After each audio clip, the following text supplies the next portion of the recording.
Usia 70 tahun, suatu usia yang seharusnya menjadi masa yang tenang, masa di mana kita bisa menikmati hidup dengan penuh kebahagiaan. Kita ingin merasakan cinta dan kasih sayang dari anak cucu, dikelilingi mereka yang kita sayangi, dan dihormati sebagai orang tua yang penuh dengan kebijaksanaan. Namun kenyataannya, banyak dari kita yang malah merasa kesepian di usia ini. Anak-anak semakin jarang datang, panggilan telepon pun seringkali tidak dibalas. Hal ini membuat kita bertanya-tanya, kenapa anak-anak kita berubah? Apa yang salah dengan kita? Apa yang telah kita lakukan untuk membuat mereka menjauh? Jawabannya memang pahit, tetapi terkadang kita harus menghadapinya dengan lapang dada. Terkadang, kita sendiri yang tanpa sadar telah membuat jarak antara diri kita dan anak-anak kita. Kita terlalu ikut campur dalam hidup mereka, terlalu banyak menuntut, dan terlalu sering mengeluh. Kita lupa bahwa anak-anak kita juga manusia. Mereka punya hidup mereka sendiri, dengan perasaan dan keinginan yang harus dihormati. Mereka juga memiliki batas kesabaran. Mereka juga butuh ruang untuk berkembang dan membuat keputusan sendiri. Dan jika kita tidak menyadari hal ini, kita tidak akan mendapatkan cinta yang tulus dari mereka. Malah yang akan terjadi adalah semakin menjauhkan diri kita dari mereka. Video ini bukan dimaksudkan untuk menyalahkan siapapun, tetapi juga bukan untuk membela satu pihak saja. Ini adalah teguran untuk kita semua, terutama kita yang sudah memasuki usia lanjut, yang belum tentu cukup bijaksana dalam bersikap. Terkadang, kita merasa bahwa karena kita lebih tua, kita lebih tahu segalanya, dan berhak mengatur segala sesuatu dalam hidup anak-anak kita. Padahal, kehidupan anak-anak kita sudah berkembang, mereka sudah dewasa, dan mereka sudah punya kehidupan sendiri. Jadi, kita harus tahu kapan harus mundur dan memberi mereka ruang untuk tumbuh. Lakukanlah 5 hal penting ini sebelum semuanya terlambat, sebelum anak-anak kita benar-benar merasa hilang rasa atau kehilangan cinta kepada kita. Hal pertama yang harus dilakukan saat kita memasuki usia 70 tahun adalah berhenti ikut campur dalam urusan anak-anak kita. Jangan merasa bahwa setiap keputusan yang mereka ambil harus mendapat persetujuan kita. Kita bukanlah seorang raja yang bisa memerintah, dan mereka bukanlah bawahan yang harus menuruti perintah kita. Anak-anak kita sudah dewasa, mereka punya kehidupan mereka sendiri, dan tanggung jawab yang harus mereka jalani. Maka, kenapa kita masih merasa harus mengatur hidup mereka? Banyak orang tua yang merasa bahwa mereka adalah satu-satunya yang tahu yang terbaik bagi anak-anak mereka. Jika anak mau pindah pekerjaan, kita melarangnya. Jika anak mau pindah rumah, kita marah. Bahkan dalam hal yang lebih kecil seperti soal cucu yang disekolahkan dimanapun, kita ikut memberikan komentar. Padahal, hidup anak-anak kita bukanlah papan catur yang bisa kita mainkan sesuka hati kita. Kita sudah menjalani hidup kita, sudah memiliki pengalaman kita sendiri, dan kini saatnya giliran mereka untuk menjalani hidup mereka. Biarkan mereka membuat pilihan, biarkan mereka jatuh dan belajar dari kesalahan mereka. Itu bukan kegagalan, itu adalah bagian dari proses hidup yang harus mereka alami. Seringkali kita lupa bahwa niat baik kita tidak selalu bisa dirasakan sebagai kebaikan oleh anak-anak kita. Kita sering berkata, "Ini demi kebaikanmu, nak." Namun yang terdengar di telinga mereka adalah, "Kamu belum cukup pintar untuk membuat keputusan sendiri." Itu menyakitkan bagi mereka. Lama-kelamaan, mereka merasa tidak dihargai, dan akhirnya mereka menjauh. Mereka segan untuk berbicara dengan kita, bukan karena mereka tidak cinta, tetapi karena mereka lelah terus-menerus dikoreksi dan disalahkan. Pernahkah kita bertanya-tanya, mengapa anak lebih terbuka kepada teman-temannya daripada kepada orang tua mereka? Mungkin saja karena teman-teman mereka mendengarkan tanpa menghakimi, sementara kita, baru setengah cerita saja, sudah memotongnya, dan memberikan nasihat yang terkadang tidak mereka butuhkan. Kemudian kita kecewa ketika mereka menyembunyikan sesuatu dari kita. Padahal, kita sendiri yang menutup pintu kepercayaan itu dengan sikap kita yang selalu mengatur hidup mereka. Jangan salah, ikut campur bukanlah bentuk kasih sayang. Itu adalah bentuk kendali. Dan kendali yang berlebihan justru membuat anak merasa terkurung, baik secara fisik maupun batin. Mereka akan mulai menjaga jarak, dan lebih buruknya lagi, Mereka bisa saja menyimpan luka-luka yang tidak pernah mereka ungkapkan, hanya karena kita terlalu sering merasa bahwa kita adalah yang paling benar. Ada sebuah kisah nyata yang menggambarkan hal ini. Seorang ibu yang berusia 73 tahun, setiap malam selalu menelepon anaknya, hanya untuk memastikan apakah anaknya sudah makan atau belum. Sekilas, tindakan ini terdengar manis, menunjukkan perhatian seorang ibu terhadap anaknya. Namun, ketika sang anak tidak menjawab teleponnya, sang ibu langsung menyindir, "Kau sudah lupa siapa yang mengurusmu dulu ya?" Hubungan pun menjadi tegang. Sang anak merasa dikontrol, sementara sang ibu merasa diabaikan. Kedua pihak pun merasa tersiksa dengan situasi tersebut. Dan semua itu bermula dari keinginan ibu yang berlebihan untuk mengatur hidup anaknya. Memang, niat baik orang tua untuk mengatur dan menjaga anak-anak mereka bisa jadi didasari oleh kasih sayang yang tulus. Namun kita harus ingat bahwa kasih sayang yang tidak memberikan ruang bagi anak untuk membuat keputusan sendiri justru akan berakhir dengan jarak yang semakin lebar. Anak-anak kita, meskipun mereka adalah darah daging kita, mereka adalah individu yang memiliki hak untuk menjalani hidup mereka dengan cara mereka sendiri. Jika kita terus-menerus mengatur dan mencampuri kehidupan mereka, kita hanya akan membuat mereka merasa tertekan, bukan mencintai mereka dengan cara yang benar. Mari kita berusaha untuk lebih bijaksana dalam bersikap, memberikan ruang bagi anak-anak kita untuk tumbuh, belajar, dan membuat pilihan mereka sendiri. Kasih sayang yang sejati bukanlah mengatur hidup mereka, melainkan mendukung mereka untuk menjadi pribadi yang mandiri dan mampu menghadapi tantangan hidup. Jangan biarkan keinginan kita untuk mengatur justru merusak hubungan yang telah kita bangun selama ini. Anak-anak kita membutuhkan cinta yang mendukung kebebasan mereka, bukan cinta yang membelenggu mereka. Kita harus belajar untuk melepas sedikit kendali, agar mereka bisa menemukan jalan mereka sendiri dengan penuh percaya diri. Ingat satu hal yang sangat penting, kasih sayang itu bukanlah tentang kontrol yang berlebihan. Seringkali, yang paling dibutuhkan oleh anak-anak kita bukanlah peraturan yang ketat atau tuntutan yang tidak ada habisnya, melainkan doa yang tulus dan kepercayaan penuh. Ketika mereka merasa bahwa mereka dipercayakan, mereka akan merasa dihargai. Kepercayaan itu akan membuka hati mereka untuk datang dengan sendirinya, tanpa perlu dipaksa atau dikekang. Namun, apabila kita terus-menerus mengontrol mereka, jangan heran jika mereka justru mencari kebebasan di luar rumah, di tempat yang mereka merasa bisa menjadi diri mereka sendiri. Maka dari itu, mulai sekarang, jika kita ingin menjaga hubungan yang hangat dan penuh kasih di usia tua, kita harus bisa menahan diri. Jangan terburu-buru menghakimi atau menilai sesuatu. Dengarkan dengan penuh perhatian apa yang anak-anak kita rasakan. Biarkan mereka berbicara dan merasa bahwa mereka dipahami. Jangan terlalu memaksakan kehendak kita untuk anak-anak menjadi seperti yang kita inginkan. Biarkan mereka menjadi diri mereka sendiri, dengan segala kelebihan dan kekurangan mereka. Kita bukanlah sutradara yang harus mengatur dan mengendalikan semua adegan dalam hidup mereka.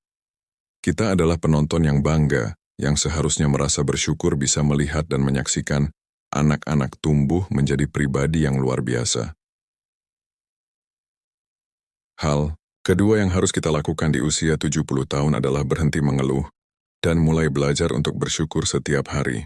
Mengeluh tentang penyakit yang kita alami, tentang anak yang jarang pulang, tentang cucu yang tidak menunjukkan rasa hormat, atau tentang masa lalu yang kita anggap lebih indah, semua itu hanya akan memperburuk keadaan. Kita seringkali lupa bahwa masih diberi nafas hidup adalah anugerah besar yang patut kita syukuri. Kita terlalu sibuk menghitung apa yang telah hilang, sampai-sampai kita lupa untuk menghargai segala yang masih kita miliki. Keluhan yang terus-menerus tidak hanya melelahkan orang lain yang mendengarnya, tetapi juga membuat orang-orang di sekitar kita, terutama anak-anak kita, enggan untuk datang mendekat.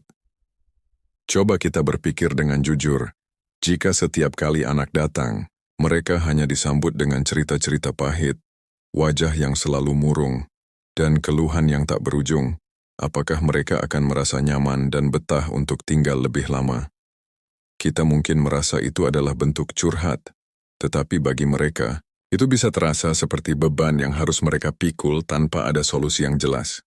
Mengeluh itu sebenarnya adalah hal yang menular. Ketika kita terus mengeluh dan meracuni suasana dengan pikiran negatif, rumah yang seharusnya menjadi tempat yang hangat dan penuh kasih, justru terasa suram dan berat. Anak-anak pun jadi malas pulang. Cucu-cucu pun semakin menjauh.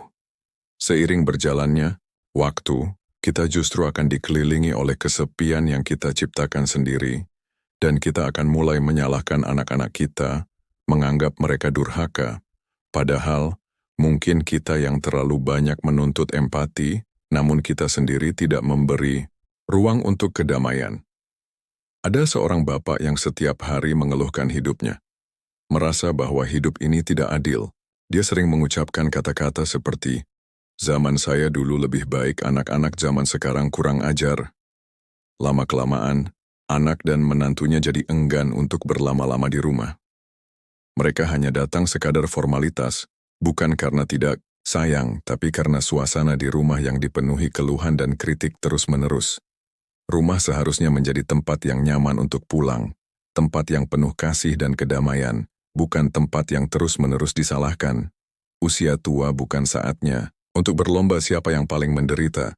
Sudah cukup kita lewati masa-masa sulit dalam hidup ini. Kini saatnya untuk kita istirahat dengan hati yang lapang, menerima kenyataan dengan penuh syukur. Jika kita terus-menerus mengeluh, itu artinya kita belum berdamai dengan takdir. Dan bagaimana orang lain bisa merasa nyaman dengan kita, jika kita sendiri tidak pernah berdamai dengan hidup ini? Kita tidak bisa mengubah masa lalu, namun kita bisa memilih bagaimana kita bersikap hari ini. Ubah keluhan-keluhan yang sering muncul menjadi rasa syukur. Misalnya ganti kalimat "dulu saya kuat, sekarang lemah" dengan "terima kasih Tuhan, saya masih diberi kesempatan untuk hidup." Ganti kalimat "anak saya tidak perhatian" dengan "setidaknya anak saya masih sehat dan masih berjuang." Ini bukan soal membohongi perasaan, tetapi soal membentuk kebiasaan yang lebih sehat secara batin. Ingatlah, anak-anak kita bukan tempat sampah untuk menumpahkan segala keluhan dan beban perasaan kita. Emosi mereka juga memiliki masalah dan beban hidup mereka sendiri. Kadang, mereka datang dengan tubuh dan jiwa yang lelah, namun malah disambut dengan keluhan panjang dari orang tua yang lebih banyak dari cerita mereka sendiri.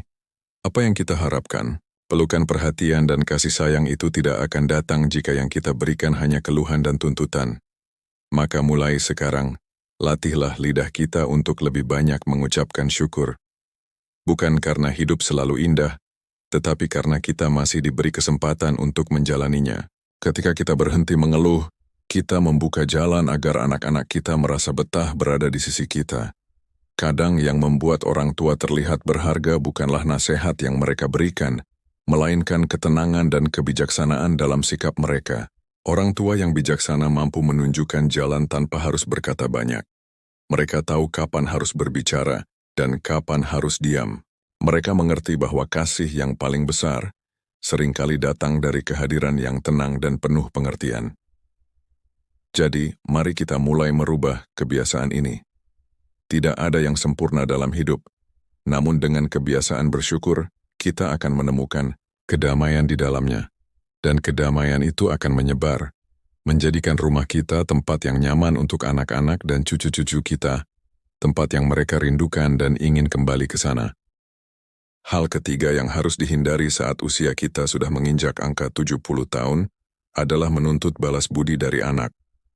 Ini adalah kesalahan yang paling sering dilakukan oleh orang tua, yaitu merasa bahwa segala kebaikan yang telah mereka berikan di masa lalu adalah utang yang harus dibayar dengan lunas. Seringkali kita berkata, "Dulu saya besarkan kamu dengan susah payah," dan berharap anak kita akan membalas segala pengorbanan itu dengan memberikan segalanya. Namun, apakah kita pernah menyadari bahwa menjadi orang tua itu adalah pilihan yang kita ambil dengan penuh cinta, bukan sebuah transaksi yang ada imbalannya?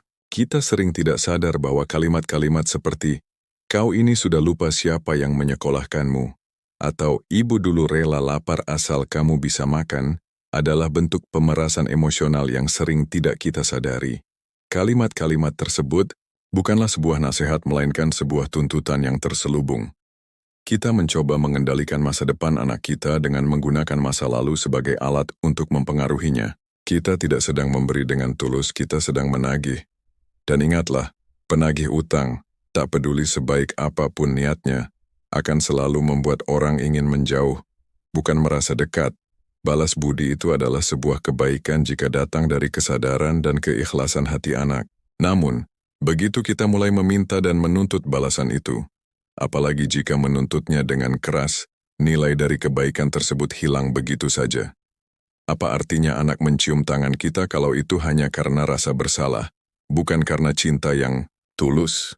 Apa artinya mereka memberikan uang setiap bulan kalau itu hanya karena perasaan terpaksa dan merasa wajib? Bukankah yang kita inginkan dari mereka adalah kasih sayang yang datang dengan penuh keikhlasan, bukan sekedar kewajiban kosong yang terpaksa dipenuhi? Cobalah bayangkan hal ini. Kita berbuat baik pada orang lain dengan tulus, namun orang tersebut malah menjauh karena merasa terus-menerus diingatkan tentang utang yang harus dibayar. Itulah yang dirasakan anak-anak kita ketika kita terus-menerus mengungkit pengorbanan kita di masa lalu. Mereka merasa tidak nyaman. Mereka merasa bahwa hubungan kita bukan lagi didasari oleh kasih sayang, tetapi oleh sebuah tekanan moral yang mengikat. Apa yang kita anggap sebagai pengingat, bagi mereka itu seperti tuduhan yang halus namun sangat menyakitkan. Perlu kita ingat, tidak ada anak yang lahir dengan sebuah permintaan untuk dilahirkan ke dunia ini. Mereka tidak pernah membuat kontrak atau janji untuk membayar kembali segala biaya hidup mereka kepada kita. Tugas kita sebagai orang tua adalah mendidik, membesarkan, dan mengikhlaskan. Jika kita ingin dihormati, maka kita harus menjadi pribadi yang patut dihormati. Bukan menjadi orang yang terus-menerus menagih jasa atas segala pengorbanan yang telah kita lakukan. Saya pernah mendengar sebuah kisah nyata yang sangat menyentuh hati. Seorang ibu tua yang selalu berkata pada anaknya, "Kamu bisa sukses karena doa dan kerja keras ibu." Namun, akibat dari ucapan ini, anak itu tumbuh dengan sebuah beban yang berat. Setiap kali ia mencapai sebuah keberhasilan, ia merasa bahwa keberhasilan itu bukanlah miliknya, melainkan milik ibunya. Ia merasa hidupnya harus selalu menyenangkan ibunya, membuat ibunya merasa bangga. Lama-kelamaan, hubungan mereka menjadi kaku. Tidak ada lagi kehangatan yang semestinya hadir dalam hubungan ibu dan anak. Yang ada hanya kewajiban yang terasa berat dan tanpa cinta. Ingatlah satu hal yang sangat penting. Cinta sejati tidak pernah menagih. Cinta sejati datang dengan tulus tanpa berharap balasan. Justru semakin tulus kita memberi, semakin besar kemungkinan cinta itu kembali dengan sendirinya. Tetapi jika kita terus-menerus meminta balasan, kita akan kehilangan makna dari cinta itu. Dan celakanya saat balasan yang kita terima tidak sesuai dengan harapan kita mulai menyebut anak-anak kita sebagai durhaka. Padahal mungkin kita sendiri yang terlalu serakah, yang ingin dihargai tanpa menyadari bahwa mereka juga manusia, dengan perasaan yang harus dihargai. Jadi, berhentilah menjadikan masa lalu sebagai senjata untuk menuntut balasan dari anak-anak kita.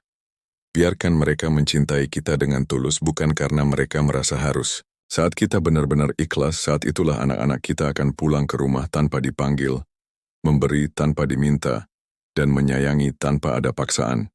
Mereka akan datang karena mereka ingin, bukan karena mereka terpaksa. Itulah cinta sejati yang kita cari. Hal keempat yang sering dilupakan oleh banyak orang di usia tua adalah pentingnya merawat diri dan tetap produktif. Banyak orang yang beranggapan bahwa setelah pensiun, setelah rambut memutih dan tubuh mulai melemah, saatnya untuk duduk diam dan menyerah pada waktu. Mulai beralasan, "Saya sudah tua, saya sudah tidak bisa apa-apa." Padahal justru itulah awal dari kemunduran. Saat kita berhenti bergerak, tubuh kita akan lebih cepat rusak. Saat kita berhenti belajar, pikiran kita pun akan ikut membusuk. Tidak ada yang lebih berbahaya dari berhenti bertumbuh dan berhenti bergerak. Jujur saja, banyak dari kita yang di usia 70 justru semakin malas menjaga kesehatan. Tidak peduli pola makan, tidur seenaknya, malas untuk berjalan kaki apalagi berolahraga. Anehnya, kita masih berharap untuk hidup panjang umur dan tetap dihormati. Kita ingin dicintai oleh anak-anak kita, tapi kita sendiri tidak mau menjaga tubuh kita agar tidak menjadi beban bagi mereka. Kita ingin dianggap bijaksana, tetapi kita lupa untuk mengisi waktu kita dengan hal-hal yang bernilai. Alih-alih melakukan kegiatan yang bermanfaat, kita hanya duduk, mengeluh, dan menyalahkan usia yang terus berjalan. Kita ingin dihormati, tetapi kita lupa bahwa kita harus menjaga tubuh dan jiwa kita agar tetap sehat dan bugar. Jika kita ingin dihargai oleh orang lain, kita harus mulai dengan menghargai diri kita sendiri. Jangan biarkan usia menjadi alasan untuk berhenti berusaha, untuk berhenti berkembang. Usia hanyalah angka, yang paling penting adalah semangat dan niat kita untuk tetap bergerak, belajar, dan berkembang. Jangan sampai kita menghabiskan waktu hanya dengan mengeluh, karena waktu yang terbuang tidak akan pernah kembali. Sebaliknya, mari kita gunakan waktu kita untuk merawat diri, belajar hal-hal baru, dan menjadi inspirasi bagi orang lain. Merawat diri bukan sekadar untuk terlihat muda, tetapi lebih kepada menghargai hidup yang masih kita terima. Ketika kita malas merawat tubuh kita, bagaimana anak-anak kita bisa merasa tenang? Mereka tentu ingin melihat kita kuat, sehat, dan penuh energi, bukan lemah dan terjatuh karena kelalaian kita sendiri.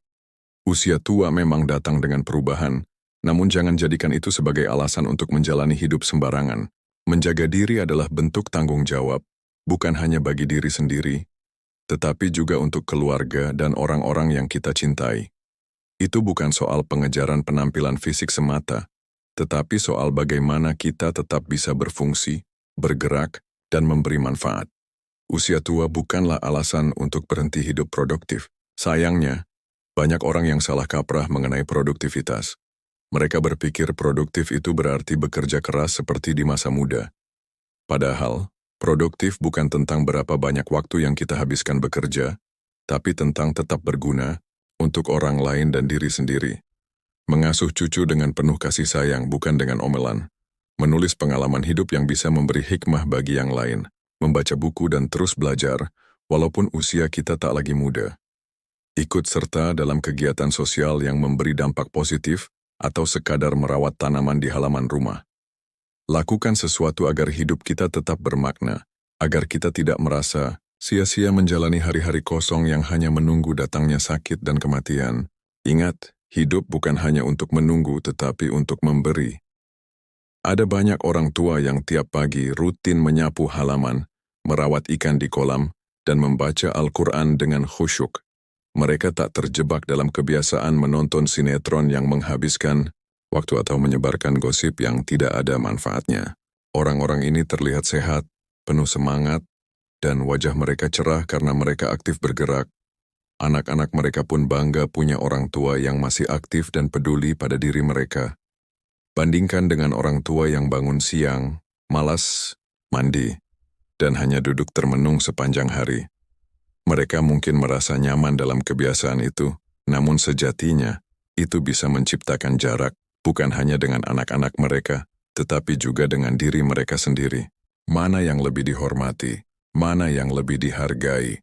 Jangan sampai kita, yang sudah tua, menghabiskan sisa usia kita dengan penyesalan hanya karena kita malas menjaga diri. Jangan jadikan usia sebagai alasan untuk hidup tidak teratur, tidak sehat, dan tidak aktif. Jangan biarkan tubuh kita menjadi ringkih bukan karena usia tetapi karena kita malas bergerak. Anak-anak kita akan lebih mencintai dan menghargai kita jika mereka melihat kita berusaha menjaga diri kita sendiri. Bukan yang terus-menerus menyalahkan usia dan nasib. Mereka akan lebih bangga melihat kita tetap semangat menjalani hidup meskipun tantangan semakin berat. Hidup yang panjang namun tanpa makna hanya akan menjadi beban bagi kita dan bagi orang-orang yang kita cintai. Sebaliknya, hidup yang sederhana namun penuh dengan aktivitas yang bermakna akan menjadi sumber inspirasi bagi orang di sekitar kita. Maka rawat diri bergerak, lakukan hal-hal yang berguna, dan jangan jadikan usia sebagai alasan untuk berhenti berdaya. Hal kelima yang sering dilakukan orang tua tanpa sadar di usia lanjut adalah terus memberi tekanan pada anak-anak mereka. Padahal, yang seharusnya kita berikan adalah doa dan restu yang tulus, bukan beban atau tuntutan. Banyak orang tua merasa berhak mengatur kehidupan anak-anak mereka hingga ke hal terkecil, mulai dari pekerjaan pasangan, cara mendidik cucu, Bahkan sampai urusan rumah tangga yang bukan lagi menjadi urusan kita. Semua itu dibungkus dengan alasan demi kebaikanmu. Namun sejatinya, itu lebih kepada keinginan kita untuk tetap berkuasa, untuk merasa dibutuhkan. Itu bukan kasih sayang, itu kontrol yang diselubungi dengan alasan cinta. Mari kita jujur pada diri sendiri. Kita bilang sayang, tetapi diam-diam kita ingin anak-anak kita tetap berjalan di jalur yang kita tentukan. Kita bilang peduli, tetapi seringkali menyelipkan kalimat-kalimat yang menyudutkan. Kamu salah pilih pekerjaan, kok anakmu bandel? Dulu kamu saya didik nggak begitu. Kapan kamu balik ke rumah bantu orang tua? Semua itu bukan doa, itu tekanan. Dan tekanan, sekecil apapun, bisa merusak hubungan yang seharusnya penuh cinta dan pengertian. Anak-anak bukan papan catur. Mereka adalah individu dengan kehidupan, pilihan, dan jalan hidup mereka sendiri. Jalan yang kadang tak bisa kita pahami sepenuhnya. Namun kita harus belajar untuk menghormati dan mendukung mereka. Namun banyak dari kita yang masih memaksakan standar masa lalu untuk mengukur hidup anak-anak kita hari ini. Kita lupa bahwa dunia sudah berubah. Jika kita masih keras kepala dengan pola pikir zaman dulu, maka yang terjadi bukan kebersamaan, tetapi jurang yang semakin lebar antara generasi. Anak-anak kita bukanlah salinan kita. Mereka punya hak untuk menentukan jalan hidup mereka sendiri, meski kadang kita tidak sepenuhnya setuju atau paham dengan pilihan mereka. Di usia 70 tahun ke atas, yang paling dibutuhkan anak dari orang tuanya adalah dukungan yang tulus, doa yang tanpa syarat, bukan sindiran atau perbandingan. Jangan mengintervensi hidup mereka dengan nasihat yang menyamar jadi perintah. Ketika anak-anak kita sedang jatuh, jangan tambahi dengan kritik. Mereka sudah cukup terbeban dengan tantangan hidup mereka. Ketika mereka berhasil, jangan buru-buru mengklaim bahwa itu semua karena doa orang tua. Cukup ucapkan selamat dengan tulus, beri dukungan dan apresiasi atas usaha mereka. Anak-anak kita akan merasa dihargai dan didorong untuk terus maju dengan keyakinan dan semangat. Mereka membutuhkan kasih sayang yang tidak bersyarat, tanpa tuntutan, dan tanpa tekanan. Saat kita belajar untuk merawat diri, menjaga kebugaran tubuh dan menjalani hidup dengan penuh makna, kita juga mengajarkan anak-anak kita untuk menghargai hidup mereka. Jika kita ingin mereka menghargai hidup dan berusaha untuk menjadi versi terbaik dari diri mereka, maka kita harus memberi contoh. Jangan jadikan usia sebagai alasan untuk berhenti berusaha, berdaya, atau memberi manfaat kepada orang lain. Hidup yang penuh dengan aktivitas yang bermanfaat meskipun sederhana, akan selalu menjadi inspirasi bagi orang-orang yang ada di sekitar kita, termasuk anak-anak kita.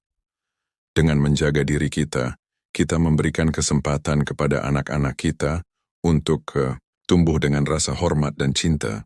Dan ketika kita memberi mereka doa, restu, dan dukungan yang tulus, kita menunjukkan kasih sayang yang sejati. Karena pada akhirnya, bukan seberapa banyak yang kita perintahkan atau kontrol, tetapi seberapa banyak kita dapat mencintai tanpa syarat, tanpa harapan balasan. Itu adalah cara terbaik untuk menjadi orang tua, dan itu adalah warisan sejati yang kita berikan kepada anak-anak kita. Ada sebuah kisah yang cukup menyedihkan, kisah tentang seorang ayah yang begitu keras menekan anaknya untuk menjadi seperti dirinya. Dia menanamkan nilai-nilai disiplin yang sangat ketat, bahkan tanpa kompromi sedikit pun. Ayah ini ingin anaknya tumbuh menjadi pribadi yang sempurna, sesuai dengan standar yang dia anggap benar. Namun yang terjadi malah sebaliknya. Anak itu, yang seharusnya tumbuh dalam kasih sayang dan perhatian, malah tumbuh menjadi pribadi yang tertutup, cemas, dan merasa terasing. Ia merasa bahwa rumahnya bukan lagi tempat yang nyaman untuk pulang, melainkan menjadi sebuah ruang penghakiman yang penuh dengan tuntutan. Si ayah tidak pernah menyadari bahwa apa yang ia anggap sebagai bentuk perhatian dan cinta, ternyata justru menjadi luka yang tidak kunjung sembuh. Tuntutan yang terus-menerus tanpa ruang untuk bernapas, tanpa kesempatan untuk menjadi dirinya sendiri, pada akhirnya membuat hubungan mereka semakin renggang. Anak itu menjauh, hanya pulang pada hari-hari raya, hanya untuk memenuhi kewajiban, bukan karena merasa diterima dan dicintai. Ia merasa tertekan, merasa tidak dihargai. Jika kita benar-benar mencintai anak-anak kita, mari kita renungkan sejenak. Cinta itu bukan tentang apa yang kita paksa mereka lakukan, bukan tentang kontrol yang kita terapkan. Cinta sejati adalah doa yang tulus dalam diam, sebuah doa yang penuh harapan agar mereka tumbuh menjadi pribadi yang kuat dan mandiri, bukan hanya untuk mengikuti apa yang kita inginkan. Cinta sejati adalah menjadi tempat pulang yang tenang bagi mereka, bukan tempat yang penuh dengan tekanan yang melelahkan jiwa mereka. Biarkan mereka merasa bahwa keberadaan kita adalah sumber kekuatan, tempat di mana mereka bisa menemukan ketenangan, bukan sebuah beban batin yang terus-menerus mereka bawa. Di usia senja yang paling mulia, kita harus menyadari bahwa bukan suara yang paling keras yang harus terdengar, tetapi restu yang datang dari hati yang ikhlas. Suara yang keras mungkin bisa mendominasi, tetapi itu tidak akan pernah memberikan kedamaian. Kedamaian itu datang dari ketulusan dan kerendahan hati. Restu yang tulus lebih berharga daripada 1000 kata yang penuh tuntutan. Jika kita ingin melihat anak-anak kita tumbuh bahagia dan sukses, kita harus memberi mereka kebebasan untuk menjadi diri mereka sendiri, tanpa dibebani dengan ekspektasi yang terlalu tinggi. Saat kita menginjak usia 70 tahun, ini bukan waktunya untuk menuntut apa yang seharusnya diberikan oleh anak-anak kita. Ini bukan waktunya untuk merasa bahwa kita paling berjasa, paling berhak untuk mendapatkan sesuatu sebagai imbalan atas segala yang telah kita lakukan. Sebaliknya, ini adalah waktu yang tepat untuk bercermin, untuk merenung sejenak. Sudahkah kita menjadi orang tua yang pantas dicintai? Sudahkah kita memberi mereka kasih sayang yang tulus? Atau hanya sekadar mengharapkan mereka untuk menoleransi kehadiran kita? Banyak orang tua yang hidup panjang, namun tidak dikenang dengan cinta. Yang tersisa hanyalah beban kenangan yang membosankan, luka yang tak kunjung sembuh, dan kalimat pahit dari mulut anak-anak yang terlalu lama dipendam. Jika kita merasa bahwa hanya karena dulu kita menyekolahkan anak-anak kita, memberi makan mereka, atau membesarkan mereka, itu sudah cukup sebagai investasi yang harus dibayar balik, maka kita telah salah besar. Tanggung jawab orang tua adalah untuk membimbing, bukan untuk menjadikan anak-anak kita sebagai alat pembayaran atas segala pengorbanan yang kita lakukan. Jika kita menua dengan kemarahan, keluhan, dan sikap keras kepala, maka jangan heran jika anak-anak kita mulai menjauh perlahan. Cinta itu bukanlah sesuatu yang bisa dipaksakan, dan ia tidak tumbuh hanya karena usia kita yang semakin bertambah. Cinta itu tumbuh karena kebijaksanaan yang kita tunjukkan. Jika kita ingin hubungan yang harmonis, kita harus bisa memberikan ketenangan, bukan tekanan. Jangan tunggu anak-anak datang memeluk kita jika kita sendiri selalu membuat rumah menjadi tempat yang penuh tekanan. Jangan harap diperlakukan dengan lembut jika mulut kita masih tajam, penuh dengan tuntutan dan keluhan. Jika kita ingin dikenang dengan kasih sayang, bukan dengan rasa takut, maka mulailah untuk memperbaiki diri kita, mulai hari ini juga. Masih ada waktu. Selama nafas kita masih ada, selama kita masih diberi kesempatan untuk berubah. Tua bukanlah alasan untuk keras kepala. Justru di usia senja inilah kita diuji. Diuji untuk melihat apakah kita benar-benar telah dewasa, atau hanya sekadar menua tanpa makna. Anak-anak kita tidak membutuhkan orang tua yang sempurna. Mereka tidak mengharapkan kita menjadi manusia tanpa kekurangan. Yang mereka butuhkan adalah orang tua yang tahu diri, yang tahu waktu dan tahu tempat. Orang tua yang bisa mengalah, bukan karena lemah, tetapi karena bijak. Orang tua yang bisa menunjukkan kasih sayang bukan dengan kata-kata, tetapi dengan tindakan yang penuh pengertian. Maka berhentilah menjadi orang tua yang ditakuti. Mulailah untuk menjadi orang tua yang dirindukan, karena pada akhirnya, yang akan dikenang oleh anak-anak kita bukan seberapa banyak nasihat yang kita berikan, tetapi seberapa besar ketenangan yang kita hadirkan dalam hidup mereka. Kita mungkin tidak bisa menjadi orang tua yang sempurna, tetapi kita bisa menjadi orang tua yang penuh kasih, penuh pengertian dan penuh kedamaian. Disinilah letak kebijaksanaan sejati. Jangan menunggu terlalu lama untuk berubah. Lakukanlah perbaikan diri sekarang juga, sebelum semuanya terlambat. Tua bukan alasan untuk berhenti belajar, berhenti memperbaiki diri, atau berhenti mencintai dengan tulus. Setiap hari adalah kesempatan baru untuk menjadi orang tua yang lebih baik, lebih bijaksana dan lebih penuh kasih. Jangan biarkan kemarahan, keluhan, atau penyesalan menghantui kita di hari-hari tua kita. Sebaliknya, biarkan kedamaian, kasih, sayang, dan kebijaksanaan menjadi warisan yang kita tinggalkan untuk anak-anak kita.